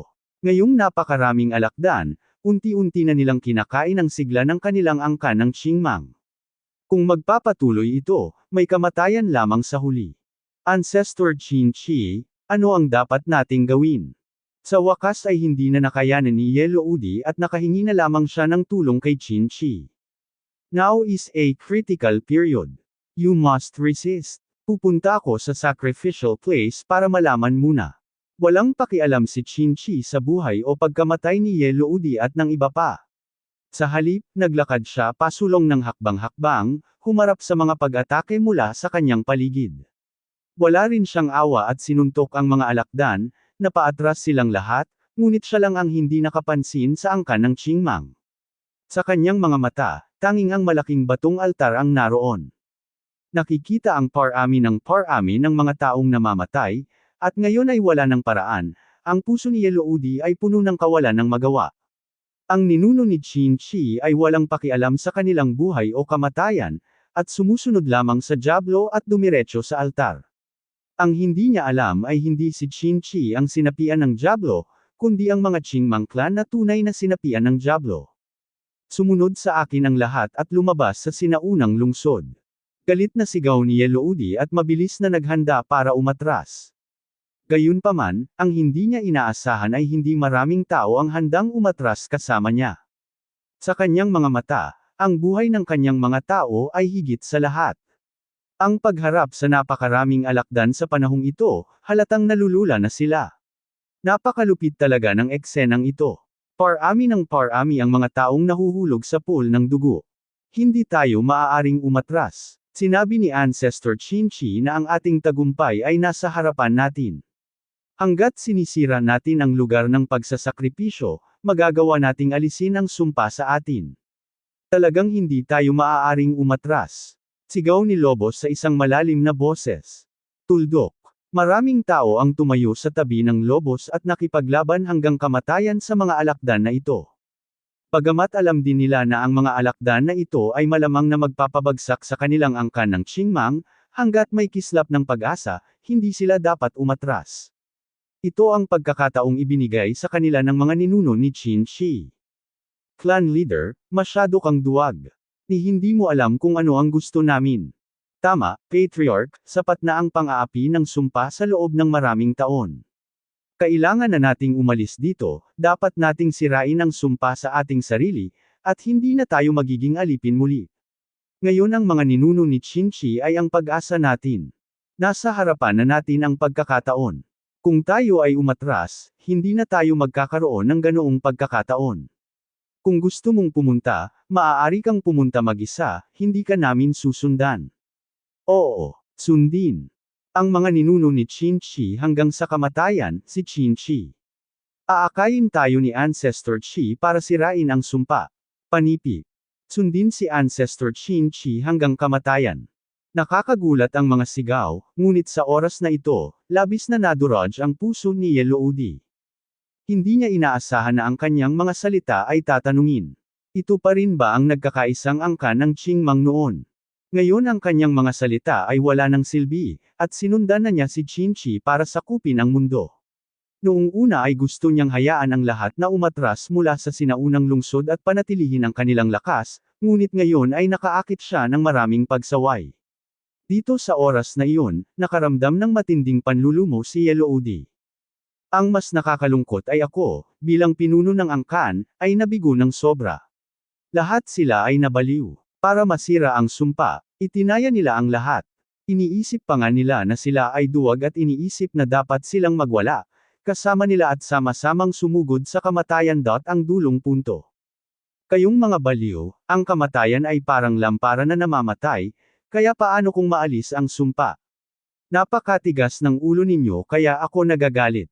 Labis na nagalit si Yellow Udi, ngunit hindi ito nakatulong. Mahiyain ka lang at natatakot. Kung kaming lahat ay katulad mo, makukulong pa rin kami sa sumpa sa kawalang hanggan. Ngayong ang mga ninuno ni Chinchi ay desperado na para sa amin at hindi pinapansin ang anumang panganib, paano kami makaka-address sa oras na ito? Ano? Tama, Patriarch, labi bukong binaygo. Hindi kami natatakot sa kamatayan. Para sa mga inapo ng aming angkan ng Qingmang, hindi kami magsisisi kahit mamatay kami ng 9 na beses. Siguradong malalampasan namin ang lahat, kahirapan. Chief, ikaw ay mahiyain tulad ng isang daga. Tuldok. Hindi ka karapat-dapat na maging pinuno ng aming angkan. Ang aming pinuno ng angkan ay hindi natatakot sa kamatayan. Dapat nating harapin ang makapangyarihang mga kalaban sa lahat ng paraan. Kung lahat tayo ay natatakot, gagawin ba, naging pagong na lang tayo. Inisip ni Yellow Udi ang pangkalahatang sitwasyon, ngunit sa oras na ito siya ang naging target ng pambabatikos ng publiko. Wala nang nakinig sa kanya. Kahit na ang mga orihinal na handang sumunod sa kanya ay nag-alinlangan. Matagal nang inaasahan ito ni Jiang Chen. Maraming miyembro ng Qingmang clan ang naging parang mga puppet. Ang kanilang mga isipan ay lubusang na brainwash ng Lobos at Chinchi. Sa oras na ito, pipiliin nilang sundan ang Chinchi ng walang kondisyon. At ang pagiging maingat ni Yellow Udi ang pag-uugali ay itinuring nilang duwag. Bagamat nagsumikap si Yellow Udi, ang katotohanan ay medyo malupit. Si Yellow Udi ay walang mapagpipilian. Ngayon ay ganap na siyang naging tahanan ng mga taong ito. Ikaw ay tumatalon sa isang hukay ng apoy. Umungol si Yellow Udi, naghisteryal, ngunit bilang patriarka, nawalan siya ng utos at ngayon ay ganap na hindi pinapansin. Walang sino man ang nakikinig sa kanya. Sila ay gumagawa ng isang sumbong ng pagpapakamatay, na walang kabuluhan. Nakita na ni Chenlo ang kalikasan ng bagay na iyon. Chief Ye, kung gusto mong iligtas ang iyong angkan, isa na lang ang paraan mo ngayon. Tumayo si Jiang Chen sa tabi ni Yellow Udi at sinabing, nakatingin sa kanyang nasirang hitsura, si Jiang Chen ay napuno ng emosyon.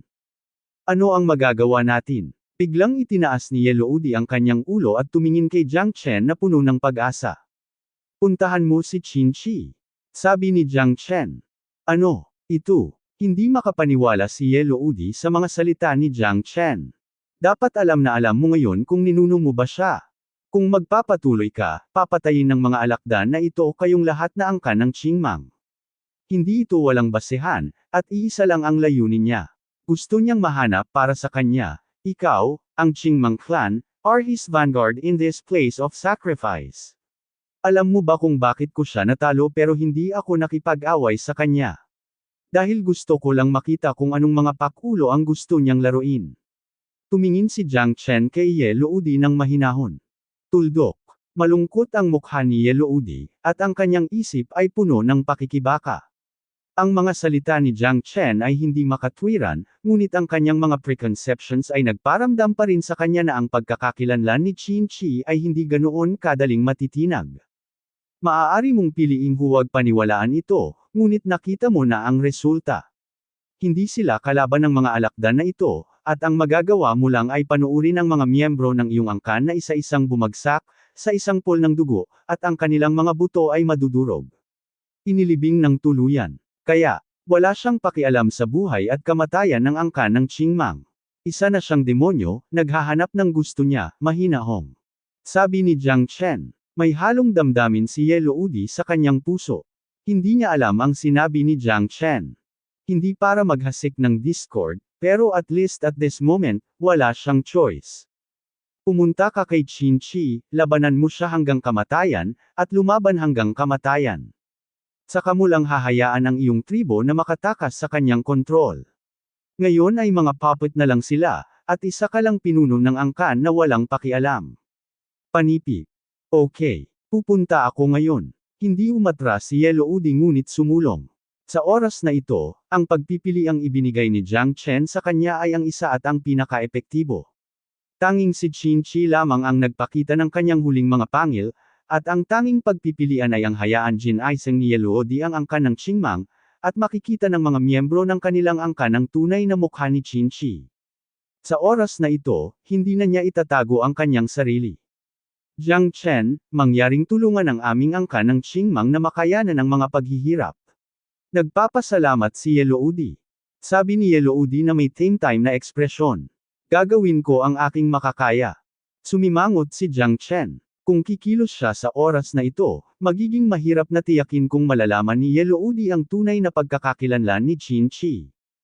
Ngunit sa pagtingin sa kanyang hitsura, at ang Qingmang clan na nasa matinding kahirapan, si Jiang Chen sa wakas ay nakaramdam ng bahagyang malambot na puso. Brother Jiang Chen, okay ba ang pamamaraang ito? Medyo nag-aalala si Chen Lu na si Ye Luodi ay hindi ganap na magagalit sa oras na ito. Wala siyang pagpipilian ngayon. Kung hindi siya maniniwala sa akin, lahat ng kanyang mga tao ay mamamatay. Maniwala ka sa akin, mayroon pa ring kislap ng pag-asa. Mas nakikita niya ang kasalukuyang sitwasyon kaysa sa akin. Bilang ninuno ng Qingmang angkan, mayroon siyang ang mga bagay na dinadala niya sa kanyang mga balikat ay hindi lamang itong daan-daang tao, kundi pati na rin ang marami pang miyembro ng Qingmang clan, at talagang hindi niya kayang mawala ang anuman. Nakangiting sabi ni Jiang Chen. Tuldok. At nahanap na ngayon ni Qin Shi ang gusto niya. Ang hitsura ng mga alakdan na ito ay ang kanyang pinakamahusay na suporta, na higit na maaaring maalis ang aktibong puwersa ng angkan ng Qingmang, at hindi na niya kailangang kumilos. Kung hindi, sa huli, kung ang sumpa ay hindi maaalis, ang mga tao ng Qingmang clan ay tiyak na magkakagulo, at sa oras na iyon, ang Qin Shi ay magiging mahirap kontrolin. Si Jiang Chen ay mukhang kalmado, tanging sa oras na ito, na nasa labas, malinaw niyang nakikita, ito iisa lang ang layunin ni Qin Shi, at wala siyang pakialam sa Qingmang clan. Magnanakaw ng Qin Shi, nililinlang mo ang isip ng mga tao, kailangan kitang dalhin sa gawain ngayon. Kami, ang angkan ng Qingmang, ay hindi matatalo dito lahat. Sumugod si Ye Luodi sa grupo ng alakdan at mabilis na lumapit kay Qin Shi. Gusto mo bang sumalungat sa akin? Chief Ye, nagsumikap akong tulungan ang iyong angkan ng Qingmang na alisin ang sumpa, at ngayon ay itinuturo mo ang daliri sa akin. Naghahanap ka ba ng kamatayan? Iyong nanganganib sa paghamak sa mundo, tama ba? Ang iyong benefactor, ilabas mo ang iyong espada at harapin mo ako.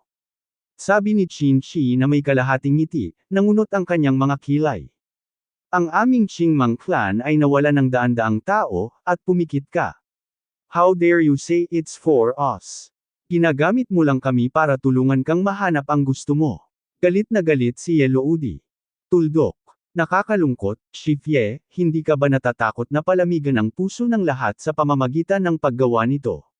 Gusto lang nilang lahat na maalis ang sumpa ng kanilang mga inapo, ngunit ngayon, naging hadlang ka sa kanila. Sa tingin mo ba ay kapareho mo ang isip mo?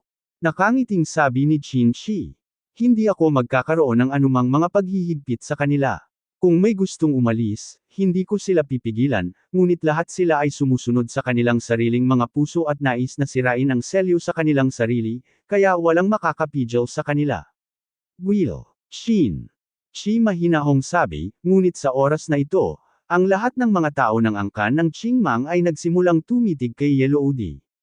Ang labanang ito sa Scorpion ay naging sanhi ng kanilang tuluyang paghihiwalay at magkaroon ng panloob na alitan. Chief, sobra-sobra na ang ginawa mo. Hindi mo ba kami itinutulak sa hukay ng apoy? Kung aalis tayo, ano ang mangyayari sa sumpa? Kailan kaya tayo makakalabas at makakaalis ng malaya tulad ng mga normal na tao? Oo. Patriarch, hindi mo ba pinapatay ang aming huling kislap ng pag-asa? Masyado kang malupit. Sinaktan kami nito sa loob ng maraming taon. Sinunod namin ang mga utos mo, ngunit ang naging kapalit ay ang katigasan ng ulo mo. Nakakagigil sa amin. Panipig. Yellow Udi. Inilalagay mo lang kami sa isang desperado na sitwasyon at hinding-hindi na namin ito malalampasan. Ikaw ba ang pinuno ng angkan namin o ang kaaway namin? Kailangan mo bang tumayo sa tapat namin? Para sa napakarami taon, bilang patriarch, hindi ka lang nagkulang sa paggawa ng anumang pagbabago para sa amin, kundi iniwan mo rin kami sa matinding kahirapan. Gusto lang naming gumawa ng mga pagbabago para sa aming mga inapo, ngunit hinarang mo kami sa lahat ng posibleng paraan. Ikaw ano ang intensyon? Panipig. Hindi mabilang na mga tao mula sa angkan ng Qingmang ang naghagis ng masasamang salita sa isa't isa, at maging si Jiang Chen ay nagulat. Ang mga taong ito ay talagang hindi matukoy ang pagkakaiba ng itim at puti, o masasabing sila ay nawala ng bastard na si Qin Shi. Labis din ang pagkabalisa ni Yellow Udi.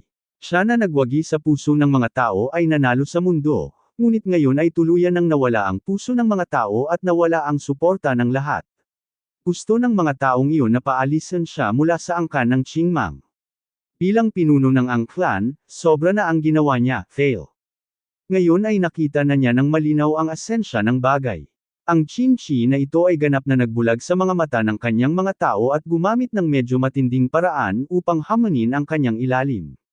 Ngayon si Yellow Udi ay nagtaksil na sa kanyang mga kamag-anak at humiwalay sa kanyang mga kamag-anak, oras, siya ay mas walang pagpipilian.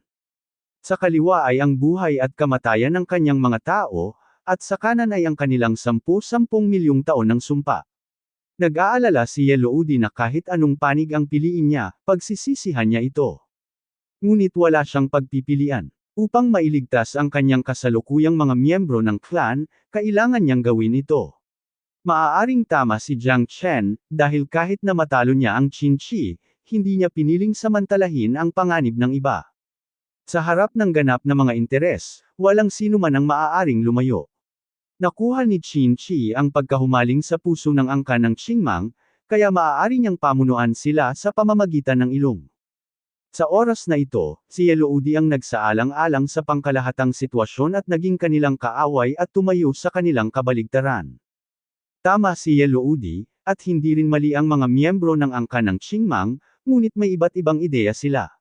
Sa pagtingin sa mga miyembro ng clan na bumabagsak na isa-isa, hindi makaiwas si Yellow Udi sa bagay na iyon. Kailangan niyang iligtas ang mga miyembro ng angkan muna, kung hindi, kung gayon, kahit na alisin ang sumpa, ang lahat ng kanilang mga tao ay mamamatay. Hindi ba ito isang nakamamatay na pinsala sa angkan ng Qingmang? Ngayon si Yellow Udi ay nasa malalim na problema at hindi na niya kayang palayain ang kanyang sarili. Higit pa rito, ito ay dahil sa hindi pagkakaunawaan ng kanyang tribo. Sila ay ganap na nagpakawala ng kanilang panloob na pagkahumaling at naging kanang kamay ni Qin Shi, itinulak ang kanyang sarili sa gilatin, ito ay magiging isang kalamidad. Kaya naman, walang ibang pagpipilian si Yellow Udi kundi ituro ang daliri sa Qin Shi gaya ng sinabi ni Jiang Chen. Sa pamamagitan lamang ng pagpapahirap kay Qin Shi na gumalaw siya ay mapapalaya at maiintindihan siya ng kanyang mga tribo. Imposibleng ihampas niya ang kanyang espada sa sarili niyang mga kababayan. Kung mahuli niya si Qin Shi, mababago niya ang sitwasyon. Shut up! Wala kang dapat ikabahala kung sino ang gusto kong patayin. Tingnan natin kung sino sa inyo ang maglalakas loob na pigilan ako, galit na umungol si Yellow Udi. Bilang pinuno ng angkan, alam na niya ngayon kung gaano ito kahirap para sa kanya. Nakikita mo, galit na galit ako. Sa tingin mo ba ay ginagawa niya ito para sa iyo? Sa tingin mo ba ay walang makasariling motibo si Yellow Udi? Para sa sumpa ng angkan ng Qingmang, pumunta ako dito sa lahat ng paraan. Ikaw pa ba nalilito? Gusto mo bang pagdudahan ako? Alam mo ba kung gaano katanga ang pinili mo? Ngumisi si Qin Shi. Pinigilan kanya para lang sa sarili niyang mga karapatan at sa sarili niyang kawalang kabuluhan. Sino ako? Ako ang ninuno ng iyong angkan ng Qingmang. Hindi ako nakatali sa sumpa at malayang makakalabas at makakaalis. Pagkatapos kitang tulungang alisin ang sumpa, ako aalis pa rin, anong makasariling motibo ang maaari kong magkaroon? Sa totoo lang, ang Kaimixing ay isang tigang na lupa. Kung hindi ako natagpuan ng lobos, sa tingin mo ba ay pupunta ako dito upang humingi ng gulo? Ginagawa ko ito lahat ay para sa isang tao, hindi ba para sa iyo ang lahat? Gusto kong makatakas ka sa dagat ng pagdurusa, ngunit talagang binaygaw mo ako. Panipi. Sabi ni Qin Shi na may emosyon. Siya ang pinuno ng iyong angkan, ngunit natatakot siyang mawala ng kapangyarihan at mawala ang kanyang posisyon bilang pinuno ng angkan. Ito ang kanyang layunin. Kung pagkatapos mong alisin ang sumpa, ang mga henyo ay tumaas at lumalakas, makikinig ka pa rin sa isang lakas. Pagkukumpara paano naman kayong mga mahihina? Sa panahong iyon, magkakaroon pa ba siya ng kakayahan na maging pinuno ng angkan? Halata namang may mga taong hindi kontento noon. Kahit siya mismo ay hindi mapalagay. Natatakot siya sa lahat ng ito, at lahat ng mayroon siya ngayon lahat ay naging panaginip. Ayaw niyang maalis mo ang sumpa. Kapag naalis mo na ang sumpa, mawawalan ka na sa kontrol niya. Lalong nasa sabik si Qin Shi habang siya ay nagsalita. Higit pa rito, habang lumalakas ka at lumalakas, hihikayatin niya ang lahat. Siya ay naging patriarka sa loob ng maraming taon at siya ang pinakamatandang tao sa inyo. Ngunit habang ang henyo ay tumataas, hindi na siya magkakaroon ng walang patid na lakas, ang mga tribong minsang natapakan sa ilalim ng kanyang mga paa ay bumabangon na ngayon, at hindi ko matiis. Ito ang kawalang kabuluhan na dulot ng kapangyarihan sa kanya, at ang kasakiman sa pakinabang. Hindi siya karapat-dapat na maging pinuno ng tribong Qingmang. Panipi. Ngayon na lang ang pagkakataon. Kung palalampasan mo ito, baka mabuhay ka ng walang hanggan. Patuloy kang lumalaban, kahit na maraming tao ang mamatay, alang-alang sa pangmatagalang tagumpay at para sa ating mga kaapo-apuhan. Pero paano siya? Iginiit niya sa kanyang sarili. Ngayon ay dapat siyang matakot na ang papel ay hindi maaaring maglaman ng apoy, kaya itinuro niya ang daliri sa akin, Yellow Udi, ang galing mo talagang magkalkula. Nakangiting sabi ni Qin Shi. At ang kanyang kahusayan sa pagsasalita ay hindi nakapagsalita kay Yellow Udi. Oo, dahil kahit anong sabihin niya ngayon ay parang nanginginig. Tama ang sinabi ni Ancestor Qin Shi. Lahat tayo ay nalinlang ng matandang ito na si Yellow Udi. Panipi. Sa simula pa lang, marahil ay ayaw niyang gumawa ng mga pagbabago ang ating Qingmang clan, upang ang lahat ay maging salita pa rin niya. Minsan, nagbabago siya, hindi na siya magiging pinuno ng angkan namin. Kaya, pagkatapos kong marinig ang mga salita ng ninuno, bigla kong napagtanto. Luudi, hindi mo man lang kami masusubukang palitan. Nakataas din ang mga braso ni Lobos sa pagkakataong ito, at nagbago, nakipaglaban kay Scorpion, umungal siya at nagsabi. Hindi natin siya dapat hayaang magtagumpay. Mga kapatid, protektahan ang mga ninuno ni Qin Shi. Bagamat wala tayong pinagsisisihan sa pagkamatay, papatayin natin ang ating mga inapo. Ang mga salita ni Lobos ay lubos na nagpasiklab sa lahat ng kabataan. Tuldok. Ang mga tao ng Mang Clan ay galit na galit sa kanilang mga puso at nagsimulang patayin si Scorpion. Kasabay nito, ang ilang mga tao ay sumugod kay Yellow Udi at hinarangan ang daan sa pagitan niya at ni Qin Shi. Damn it! Galit na galit ako. Tumawag ang isang magnanakaw para mahuli ang isang magnanakaw. Ang puso niya ay dapat parusahan.